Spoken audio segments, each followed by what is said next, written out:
come.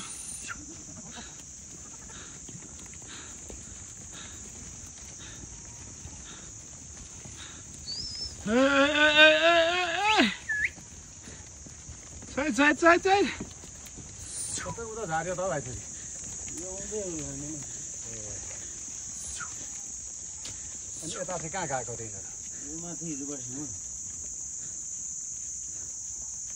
बस्नु चाहिँ त्यही ठाउँमा हो तलको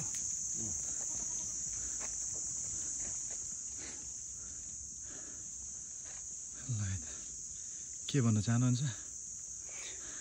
अब के भनिरहनु उँभौलीबाट उँधौली लाग्यो बाख्रा यस्तै छ उँधौली लागेको ल बाख्रा उँधौली लागेछ हामी चाहिँ उँभौली लागेर अब उँधै झर्छौँ हामी चाहिँ उँभौली बाख्रा चाहिँ उँधौली हामी चाहिँ उँभौली लाग्यो अब उहाँले चाहिँ गोठ उँधौली झार्नुहुन्छ राम्ररी घुमेर आउनु हामी घुमेर आउँछौँ भाइको आशीर्वाद लागोस् बिस्तारै हाम्रा चाहिँ बिष्ट भाइले चाहिँ यहाँ बाख्रा पालन गर्नुभएको छ ठुल्ठुलो भेडा ठिक छ यार स्वदेशमै केही गरेको राम्रो मलाई चाहिँ त्यस्तो लाग्छ आखिरमा त्यही भातै खानु हो विदेश जाँदा पैसाले